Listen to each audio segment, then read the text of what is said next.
chapitre 7 dans notre livre de l'homme sur le chemin d'Emmaüs. Et j'aimerais vous inviter à tourner au chapitre, dans Genèse chapitre 12. Genèse chapitre 12.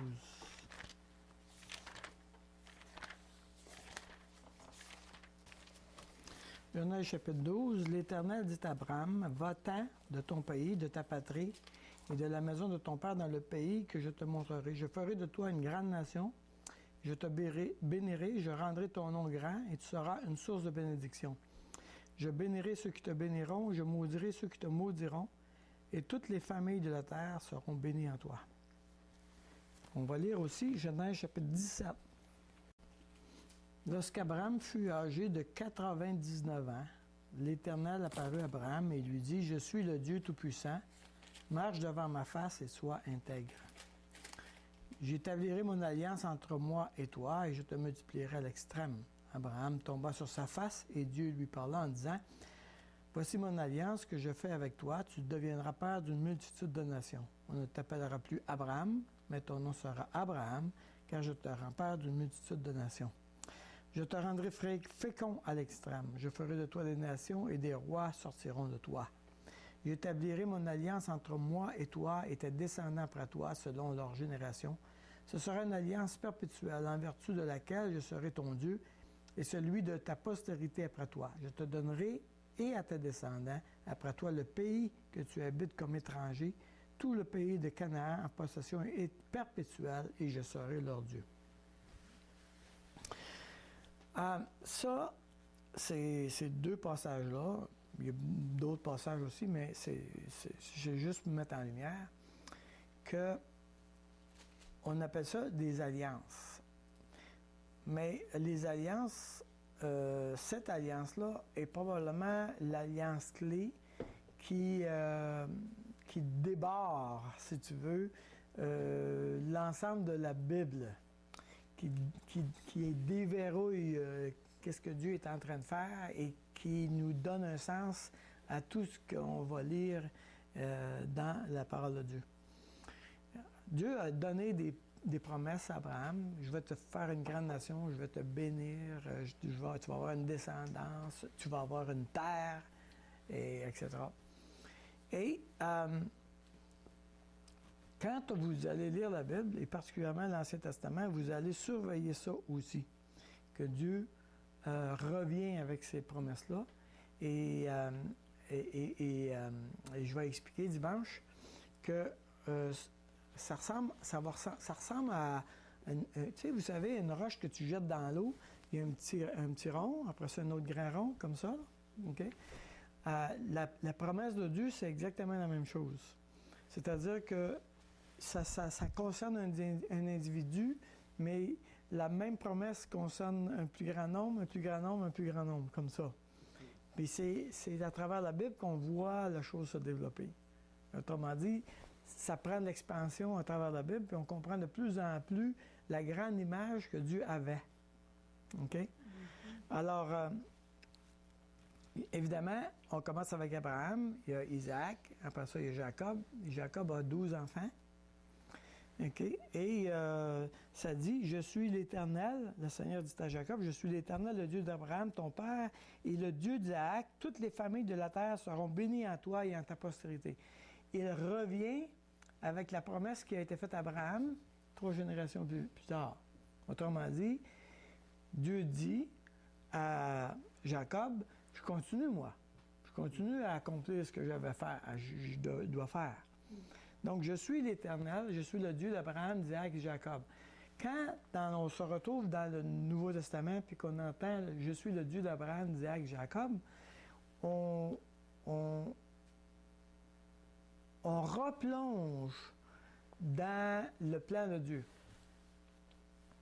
Imaginez que on se rencontre pour la première fois et puis tu me dis hey, moi j'ai une bonne idée. J'ai l'intention de me construire une maison, une petite fermette avec des animaux sur une grande terre, avoir un jardin, et puis tu me racontes tout ton projet, un grand projet. OK? Et évidemment, le projet commence et je meurs, mais mon fils continue mon projet. Puis ensuite, mon autre fils. Et quelqu'un dit, c'est le rêve de ton grand-père. Qu'est-ce qu'on est en train de dire ici? On est en train de dire, chaque génération s'est accaparé le rêve du premier et il a comme continué et on vit sur le rêve du premier. Ici, on vit sur la promesse du premier. Quand Dieu dit, quand Jésus parle, je suis le Dieu d'Abraham, d'Isaac et Jacob, il est en train de dire, je suis le Dieu qui a fait une promesse à Abraham, qui voulait que toutes les nations de la terre soient bénies en toi, et que je suis celui qui veut susciter une nation, des nations, un peuple nombreux. OK?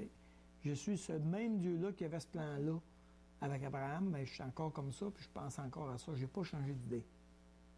OK? Donc, la Bible, elle va commencer à utiliser dans l'Ancien Testament le peuple hébreu pour nous apprendre comment Dieu fonctionne puis comment Dieu prend les décisions et comment Dieu accomplit ses promesses. Alors, il dit à Abraham, je vais te donner un pays. Okay? Et puis, il demande à Abraham de s'en aller en Canaan. En Canaan, il y a Isaac et Jacob. Puis là, Jacob a des enfants, 12 enfants. Ces 12 enfants-là se retrouvent à cause de la famine en Égypte. Et ils doivent ramener le père Jacob en Égypte. Et finalement, le peuple hébreu se retrouve en Égypte pour plus que 400 ans. Ils ne sont toujours pas dans la terre que Dieu leur a promis. Mais ils grossissent en nombre. Alors, évidemment, ça crée une problématique pour le gouvernement égyptien. Et le gouvernement égyptien, la manière qu'ils ont trouvé pour résoudre le problème, c'est qu'ils les mettent en esclavage. Alors, comme ça, ben, on va les dominer, on va les écraser, on va garder le contrôle de ce peuple-là parce qu'il pourrait renverser le gouvernement. Donc, on ne fera pas ça. Donc, Dieu invite Moïse à aller les délivrer. Et Moïse essaye un petit coup, puis ça ne marche pas. Il tue un Égyptien, puis il doit se réfugier dans le désert, puis il doit se sauver. Il se sauve dans le désert. Et 40 ans après, Dieu dit, bon, mais maintenant tu es prêt. Là, maintenant, je vais t'utiliser pour libérer mon peuple de l'esclavage. À partir de maintenant, cette image-là va devenir une image chrétienne en cours de route. Le peuple de Dieu est en esclavage chez un autre peuple. Et Dieu dit, je veux vous libérer et vous emmener dans le pays promis, la terre que je vous ai promis, je veux vous la donner. OK? Mais, je veux que vous fassiez ce que je vous demande. OK? Alors, Moïse se retrouve devant Aaron et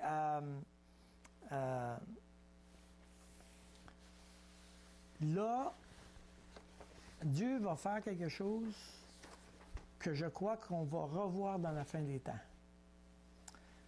Alors, vous connaissez les 10 plaies d'Égypte, n'est-ce pas? Les plaies des grenouilles, les poux, etc., les sauterelles, etc.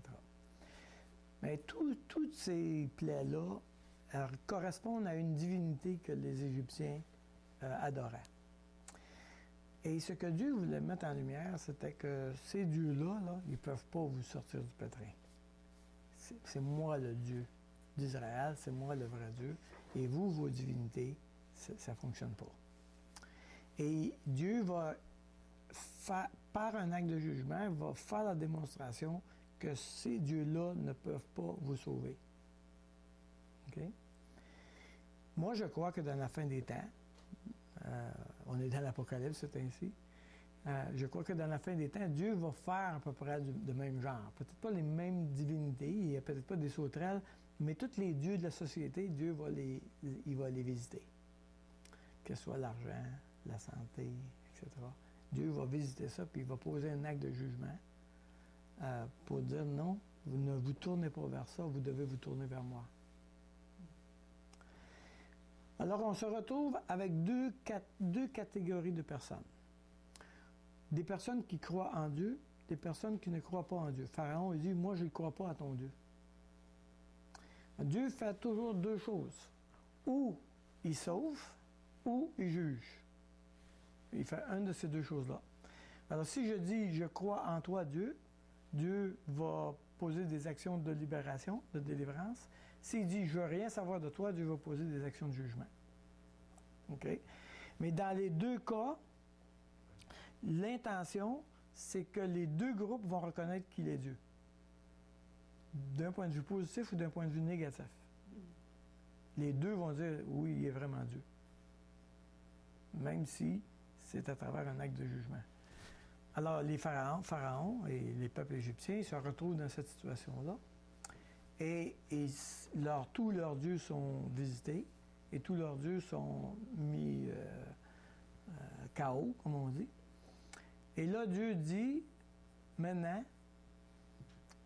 si vous ne m'obéissez pas, si vous endurcissez votre cœur, je vais prendre votre premier-né.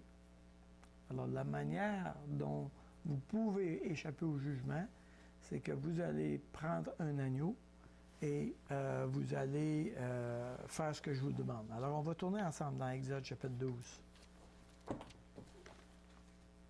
Exode chapitre 12. Maintenant, vous allez voir que ce que Dieu demande là, on va le retrouver en Jésus un peu plus tard. L'Éternel dit à Moïse et à Aaron dans le pays d'Égypte, ce mois-ci sera pour vous le premier des mois, il sera pour vous le premier des mois de l'année. Parlez à toute l'assemblée d'Israël et dites, le 10e jour de ce mois, on prendra un agneau pour chaque famille, un agneau pour chaque maison. Si la maison est trop peu nombreuse, pour un agneau, on le prendra avec son plus proche voisin. Selon le nombre de personnes, vous compterez pour cet agneau d'après ce que chacun peut manger.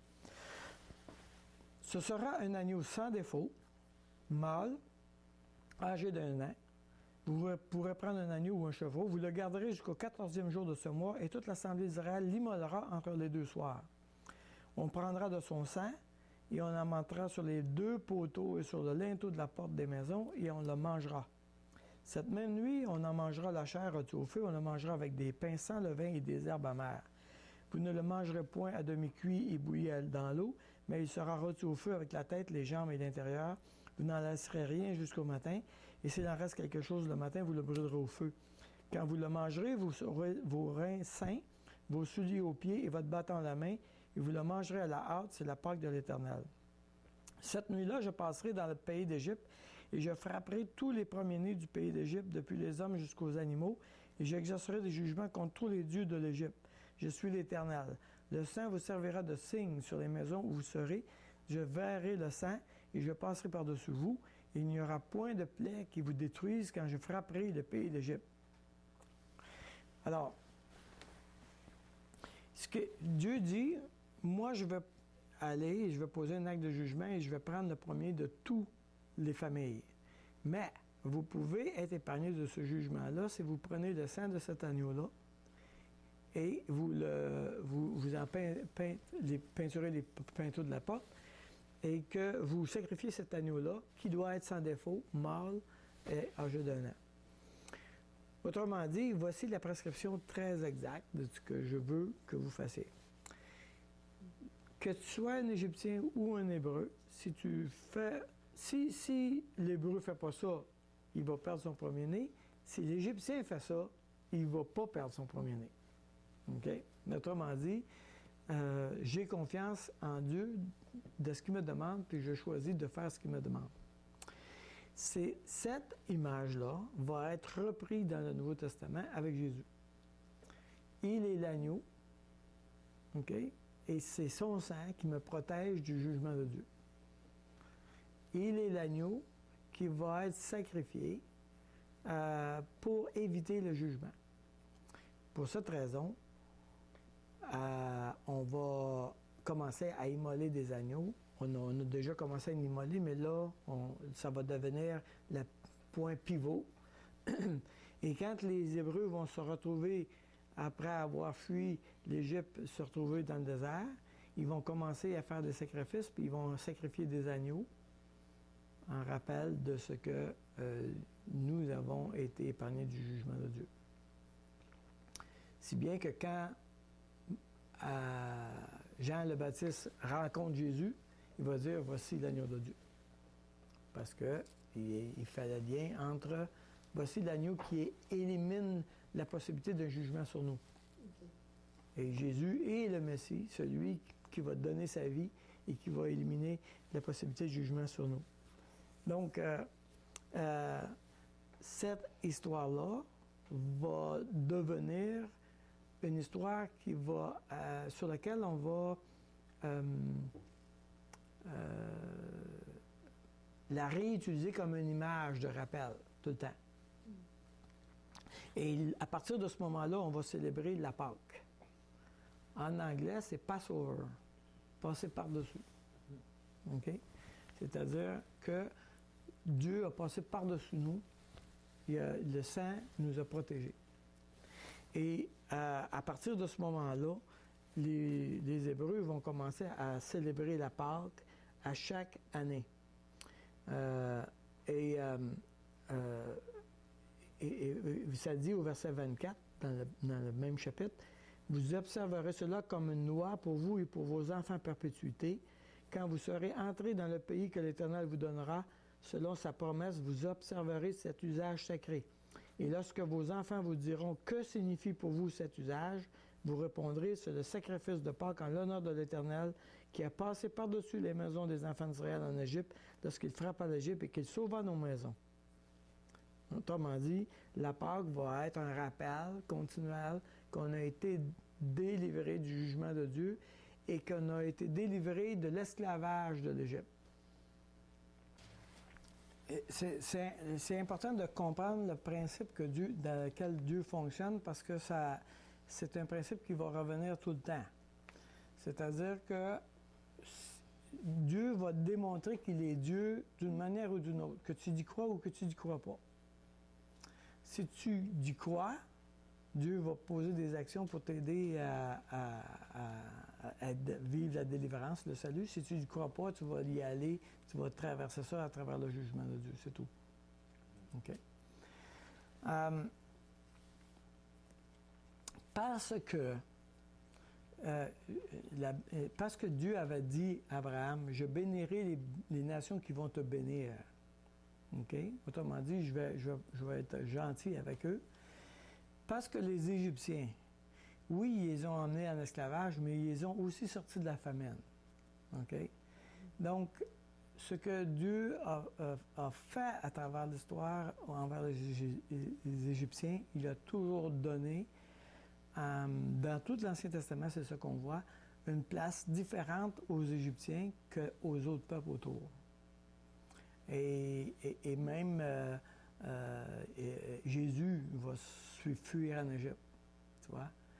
Et on est dans la même situation qu'avec Jacob. Jacob et les enfants fuient en Égypte pour survivre à la famine. Et Dieu les délivre, il les ramène dans le pays promis. Jésus est lui qui représente Israël. Jésus se retrouve à faire le même trajet. Il retourne en Égypte. Il est en Égypte et il revient dans son pays. Encore le même portrait, le même scénario. Et donc, il y a beaucoup de couches, voyez-vous. Jésus, des fois, il est l'agneau, des fois, il est Israël, des fois, il est Dieu, des fois, il est un peuple. Donc, on a un grand nombre d'images dans la Bible qui représentent qu'est-ce que Dieu est en train de faire dans notre vie et qu'est-ce qu'il va faire plus tard. Donc, ce qu'on a vu en Israël et ce qu'on a vu, comment ils ont été traités et comment Dieu a traité les choses, on peut l'anticiper dans le futur. OK? Alors, Dieu a béni Israël, mais quand Israël n'a pas été fidèle à Dieu, Dieu a jugé Israël par les nations, OK, autour, mais quand ils se sont repentis, Dieu a rétabli Israël dans son rôle. Vous voyez le point? Donc, on revient l'Église maintenant. L'Église va être bénie de Dieu. Si elle ne fait pas son rôle, elle est jugée par les hommes et par le monde pour qu'elle revienne à Dieu. Mais ce n'est pas un jugement final, c'est un jugement, c'est un acte disciplinaire par rapport à l'autre que c'est un jugement. C'est plus un acte disciplinaire pour le peuple de Dieu. Okay? Donc, Israël a eu des actes disciplinaires. Dieu dit, je te donne ce pays-là. Il dit ça à Abraham. Mais les enfants, ils ne sont pas fidèles. Ils se retrouvent en Égypte. Dieu les ramène dans le pays promis. Je vous ai promis un pays, je vous ai promis une terre, je vous la donne. Voici votre terre. Ils vivent sur la terre. Vous allez voir un peu plus tard qu'ils arrêtent d'être fidèles. Dieu les prend puis les déporte encore. Okay?